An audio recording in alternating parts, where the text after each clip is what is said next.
Hey there, Ramon Osu with you here, and in this video we're going to help the killer kangaroo out here with his forehand. He's been spraying balls left and right, and if you need help fixing your forehand, we're going to do it in 5 minutes or less. Let's get started.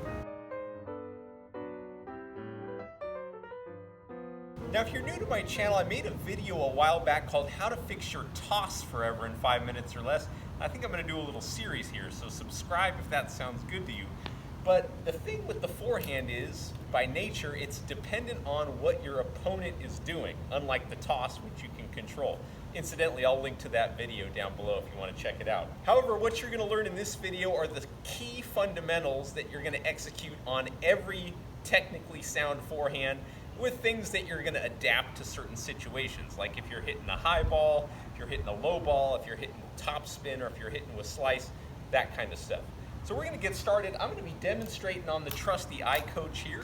You can either do this with shadow swings and visualization, or on a drop feed, or if you just want to bite the bullet and get probably the best tool you'll ever invest in, I'll put a link and a discount code down below. So with that, let's get started. The first thing you want to do on every forehand is you want to line up your hips to the 45-degree angle to the court and get your contact at the 45-degree angle to the court. So I'm going to show this from a couple different angles, but essentially what I got here is I'm on a 45-degree angle to this ball with my racket right on the sweet spot, arm going right at a 45-degree angle to the ball. Okay, this is how I want to line up for every single forehand. Now, yes, you can hit an open stance forehand, you can hit a closed stance forehand, but from a power perspective, you're going to get the most bang with the least buck, so to speak, with our hips on this kind of semi-open stance, with our arm on the 45-degree angle at contact. Okay, so we got that. Now the second thing we want to do is we want to create our coil, and we want to find what Rick Macy called the pet the dog position. Okay, and I'll show you this from a couple different angles. You can see my arm going out behind me at about a 45-degree angle to the court. I've got my left hand stretched out here, creating some tension in my side, and I've got my hand, my hitting hand, on the same side as my body. Okay, now what I want to do is as I start the swing, I want to feel the initiation coming off my back foot to open the hip, which is going to create lag. Okay, it's going to create this flip. That's what you hear about all the time in these modern forehands. So as I rotate, my hand lags behind, the racket flips, and then we pull through to contact. Okay, as I'm going through contact, what you do with the finish, kind of up to you based on the type of shot that you're hitting. I like to have the old Landstorp finish where we really focus on the extension of the racket out into the court. Okay, it's called the Landstorp finish. Pete Sampras's coach, Maria Sharapova, was a stickler for that. All right, it's really good for getting penetration into the court. So again, we've got the pet the dog position. Left hand is stretched across the body, okay, creating this nice coil, weights on the back foot, and as we swing, we open the hips, racket lags behind, and we go through the ball out to contact. Now again, this is a foundational thing, right? If we want to add top spin, all we want to do is make sure that the racket face is coming from low to high as we approach the ball. The more low to high we go as we approach contact, the more spin we're going to have.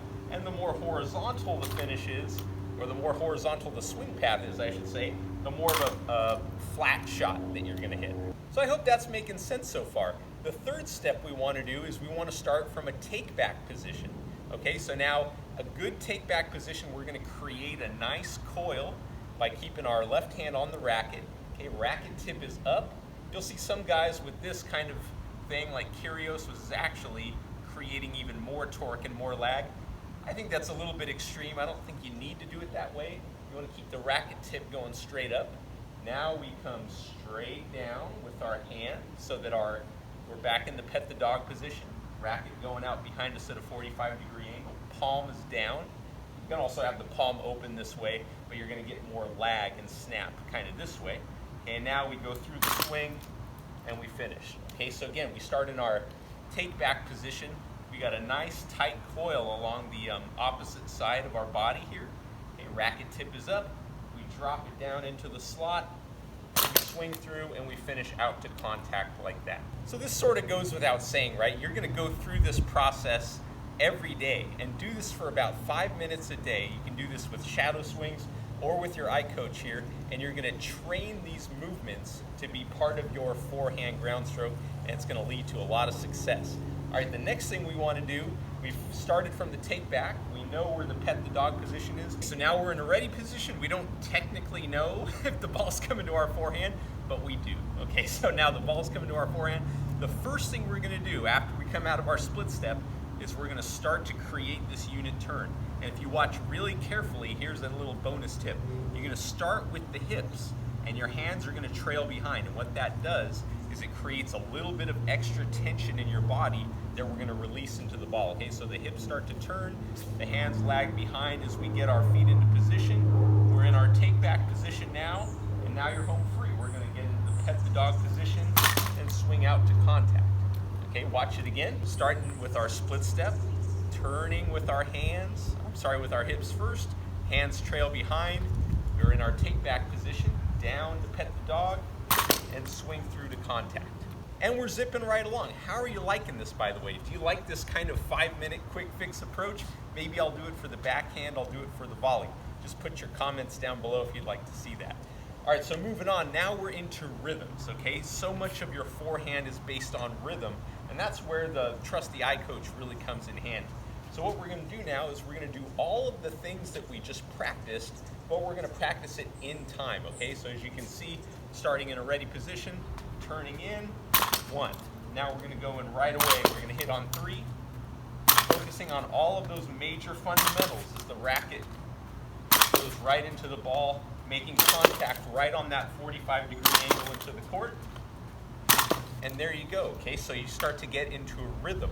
Now the rhythm is gonna change based on the ball that you're receiving, and that's the difference we made in the beginning about the ball toss and a serve, which is totally you, and this ball, which is based on what your opponent is doing. But we wanna be able to develop that rhythm, okay, and have a feeling of that in our body. And I almost forgot the most important thing, and the greatest part about the eye coach is that we're gonna focus while we're doing this on keeping our head still through contact as we rotate through the ball. Okay, you notice that again. As I start my swing, my head is staying still on contact and my body rotates around. So it's kind of this type of motion. Head stays still through contact, just like Federer. And now let's get into the 6th and final step to mastering your forehand in 5 minutes or less, which actually has gone over a little bit, but I'm demonstrating, so it'll take a little more time. But you should be able to do this sequence in about 5 minutes every day. Okay, the last step is footwork. Okay, so all I'm gonna do now, the footwork is a little arbitrary here. It's gonna be based on what ball that you're receiving. But I'm gonna hit the ball, I'm gonna move a couple of steps, I'm gonna get back into position, and I'm gonna hit the ball again. Okay, so it looks like this. Do a little split step, hit the ball a couple feet, boom, couple feet out, boom, couple feet out again. Take a little bit further if you'd like. And you're just making sure that as you get into position, your back foot is weighted, you've got a nice coil going around the ball, and you'll be a star by Tuesday. And there you have it, nothing to it. Kangaroo's feeling good. I hope it helped your forehand as well. Thanks so much for watching this video. I had a great time making it for you. If you're looking for Roger Federer's forehand secrets, and the reason it's probably the best shot of all time, head over to my website at osatennis360.com. Download it for free. Also, links to all the videos that I talked about and all of my favorite tools are down below. Thanks again for watching. Hit the old like button. Let me know in the comments what you'd like to see in future videos. And if you'd like to see the backhand version of this video as well, subscribe and share this with someone who you know needs help with the old forehand.